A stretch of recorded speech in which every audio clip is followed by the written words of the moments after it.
Desde su creación, Spider-Man tuvo una trayectoria interesante en los videojuegos. Algunos buenos, otros malos, pero ninguno como el videojuego del 2018 para la PlayStation 4. Su combate, historia y jugabilidad es lo que enamoró a los fans en su momento y le hizo ganar tanta fama como uno de los mejores videojuegos de superhéroes de la historia. Pero hoy no vengo a contarles la historia de éxito que ya todos conocemos. ¿Alguna vez se han preguntado cómo es que este juego salió tan bien? ¿Qué tan complicado fue su desarrollo? O si dentro del desarrollo de este hubo algún elemento que se descartó. Si tienen todas esas preguntas, quédense, porque hoy vamos a dar un paseo por el desarrollo de Marvel's Spider-Man.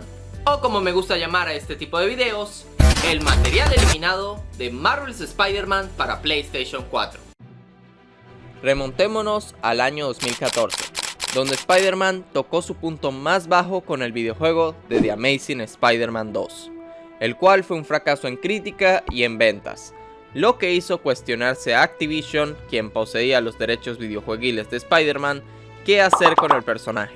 Su primera idea era hacer remakes de sus juegos anteriores, como por ejemplo Spider-Man Web of Shadows o Shattered Dimensions.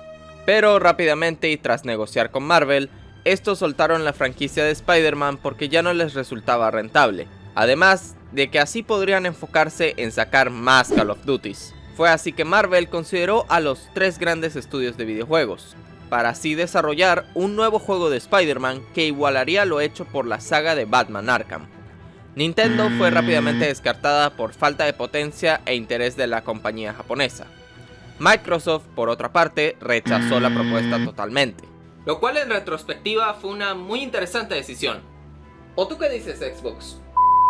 Finalmente Sony aceptó y le dieron el proyecto a Insomniac Games, estudio conocido por los videojuegos de Ratchet & Clank y que impresionó a Marvel con Sunset Overdrive, videojuego donde controlas a un chico con superpoderes dispuesto a hacer el bien o el mal según la elección del jugador, siendo este juego el que ayudó mucho a desarrollar la movilidad en Spider-Man. Fue por el talento del estudio que Marvel le dio total libertad creativa en el videojuego, exceptuando por un detalle que veremos más adelante. Y así comenzó el desarrollo. Desde los primeros artes conceptuales, el estudio quiso alejarse lo más posible del origen del personaje. Querían que esta versión de Spider-Man fuera especial, no una simple variante más del multiverso. Por lo que la historia del juego presentaría a un Peter Parker con más de 8 años de experiencia como Spider-Man, pero que aún tenía mucho que aprender y combatir. Los artes conceptuales no estaban muy alejados del producto final. La mayor diferencia es que la araña iba a mantener su negro clásico. Al final, se cambió por una araña blanca para diferenciar a este Spider-Man de cualquier otra adaptación. Y una vez con el diseño terminado, era hora de pasar al desarrollo temprano del juego. Con una idea más clara de cómo se vería el juego, comenzó el desarrollo del gameplay y de la ciudad. Aunque en artes pasados se había contemplado una Nueva York más neón y semi-futurista, en la pre-alfa y en el juego final se fueron a un diseño apegado a la realidad. A pesar de eso, igualmente hubo muchos cambios con el pasar del tiempo. Hablando un poco sobre los movimientos de Spider-Man, se eliminaron funciones como el parkour, donde por ejemplo podías deslizarte por el piso, o en los interiores usar elementos del escenario para el combate, como esta prueba de animación, donde Spidey usa una mesa como escudo y otros elementos para golpear a los villanos. Esto tiene sentido con otros elementos interactivos dentro de los edificios que igualmente fueron eliminados, y que veremos más adelante en el video. Por mientras, otra de las cosas eliminadas fue un gadget donde podías unir a dos enemigos con una telaraña y o hacer un puente para cruzar de un extremo a otro. Esta función estuvo muy avanzada, al punto de que hackeando el juego en la versión de PC se puede activar fácilmente. Sin embargo, fue eliminada por no tener un límite claro, posibles problemas con la interacción de enemigos y limitaciones de la consola. De todas formas, parte de la idea de este gadget se utilizó para la mina de telaraña del juego final, y posteriormente se utilizó para Marvel's Spider-Man 2. En términos de preproducción, eso sería lo más importante. Obviamente no me detengo a hablar de cómo el juego cambió en sus modelos y animaciones. Recordemos que estas son animaciones de prueba que luego se cambian en el producto final.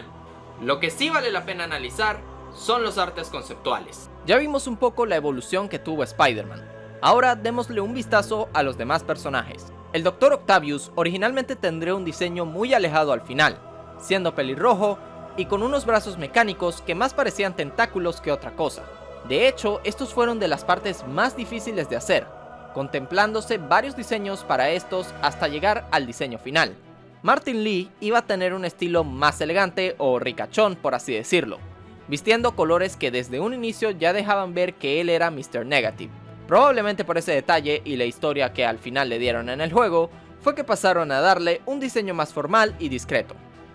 Para Mary Jane, siempre se tuvo la idea de darle ese estilo de periodista tipo Lois Lane, aunque cambiando varios aspectos mientras el desarrollo avanzaba.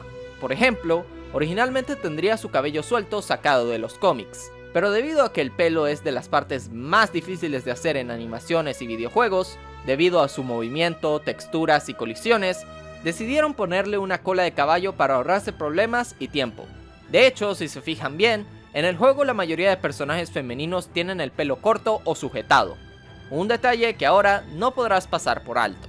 El resto de personajes y villanos no cambiaron tanto más allá de cambios en su pelo, estilo, ropa, etc. Ejemplos tenemos a Electro, Shocker, Hammerhead y algunos diseños para los NPCs. Entre los cambios más interesantes que pude encontrar en este apartado fue Kingpin usando un rifle en el inicio del juego. Un detalle curioso pero irrelevante a largo plazo. En sí, con el pasar del tiempo, el juego fue perfeccionando su estilo visual hasta llegar a la pre-alpha y beta, los cuales se acercaban mucho más al producto que tuvimos al final, pero que igualmente tiene algunas diferencias que debemos hablar.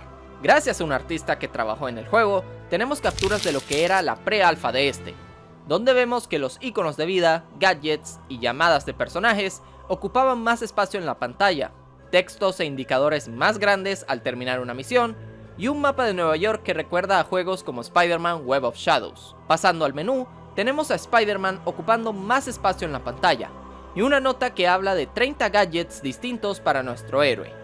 Se cree que estos eran fusiones entre los gadgets finales con las habilidades especiales que ocupas también en el juego, y se dividieron para darle más libertad al jugador de hacer diferentes combinaciones entre habilidades y gadgets. Y ahora prepárense porque se viene lo bueno.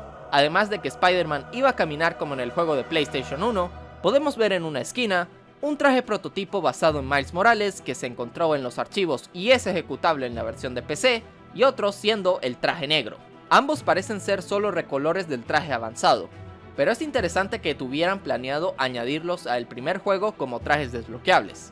Por cierto, se dice que el traje negro sería la recompensa por pasar el modo historia, aunque esto no es oficial.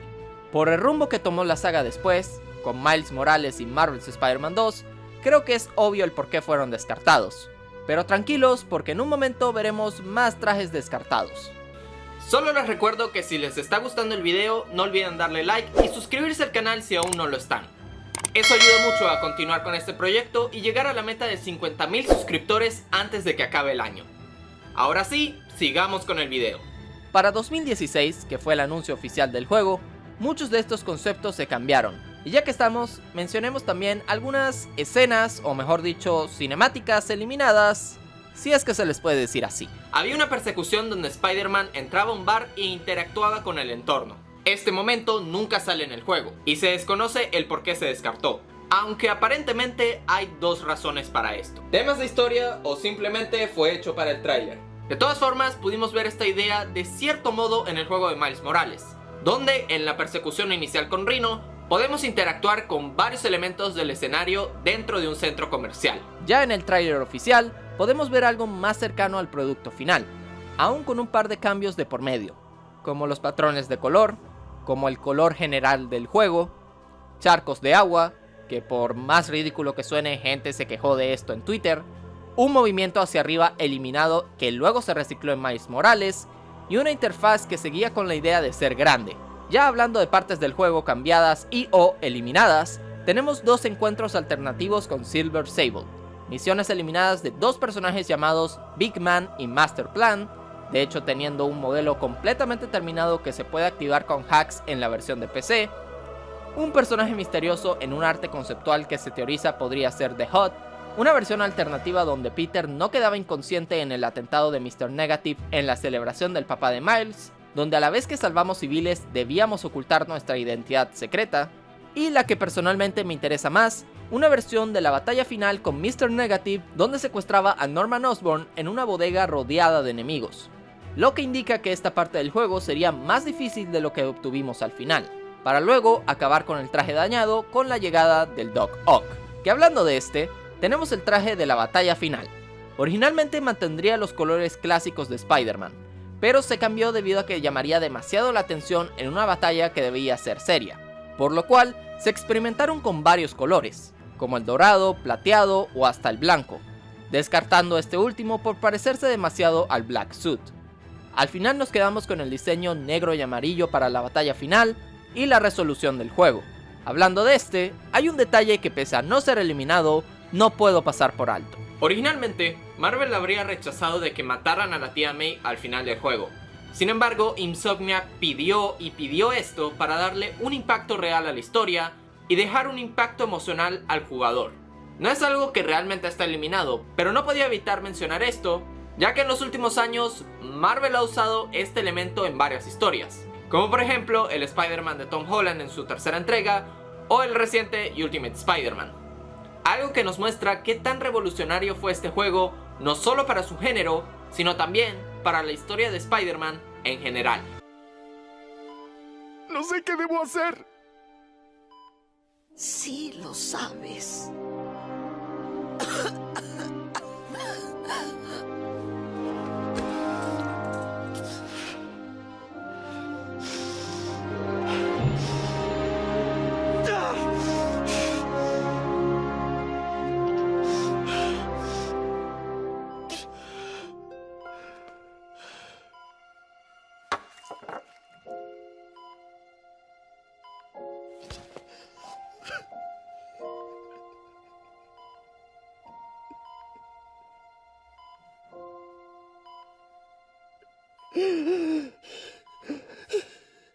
Para ir terminando con este video, hablemos de los DLC. En su momento fueron muy criticados al anunciarse antes de que el juego saliera, acusando a Sony de querer sacar dinero fácil de contenido recortado del juego. No pude encontrar realmente si estos formaban parte del juego base, pero sí hay un par de datos curiosos que me gustaría mencionar. En el código fuente del juego se encontraron más misiones de Taskmaster, como una de sigilo con el dron, otra donde tenías que huir de unas abejas por la ciudad. Se cree que se hicieron estas misiones porque aún no terminaban la historia de este personaje en el juego final. Y en este mismo código se encuentra un traje llamado Spider-Cop, un traje que de hecho se referencia en varios diálogos con Yuri en la historia principal. Este no estaba vinculado con las animaciones de Spidey, por lo que si intentas ejecutarlo en la versión de PC, este se quedará estático. Curiosamente, se llegó a desarrollar un poder especial, el cual llamaba a varios policías que te ayudarían contra los criminales, y por alguna razón, los drones eran rosquillas. Se desconoce el por qué el traje fue eliminado, pero si les interesa jugar con él, pueden instalar un mod en la versión de PC. Que hablando de esta, hay un detalle muy interesante del cual quiero hablar antes de despedir el video. En los archivos de esta versión, se encontraron nombres en clave que hablaban de un jugador 1 y jugador 2, siendo aparentemente este último Miles Morales. Al parecer, esto se daría en una especie de carreras, donde el que ganaría sería llamado Superior Spider-Man. Muchos afirman que este modo solo fue hecho de prueba para la secuela, y no se pensaba añadir a la versión de PC. Aún así, no deja de ser curioso que en estos archivos haya pistas de un modo cooperativo que al final nunca vimos en la secuela. Aunque créanme, de todas las cosas que eliminó la secuela, esa es una muy pequeña dentro de todo el material eliminado de Marvel's Spider-Man 2. Hacer videojuegos no es sencillo, y más en la actualidad que se han vuelto extremadamente costosos de realizar. Es increíble poder conocer los secretos detrás de la producción que nos llevó al producto final, aparte de servirnos como una gran lección para aquellos que queremos introducirnos a este mundo del entretenimiento, ya sea cine, videojuegos, literatura o cualquier cosa que forme parte del arte. Con esa reflexión, dime, ¿te hubiera gustado añadir algo al juego? ¿Qué elementos te gustaría rescatar para futuras entregas?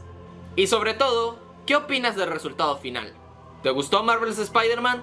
Te leo aquí abajo en los comentarios. Por el momento, eso ha sido todo. Yo he sido SpiderAlex y nos vemos la próxima semana, a menos que me vicie jugando Marvel Rivals.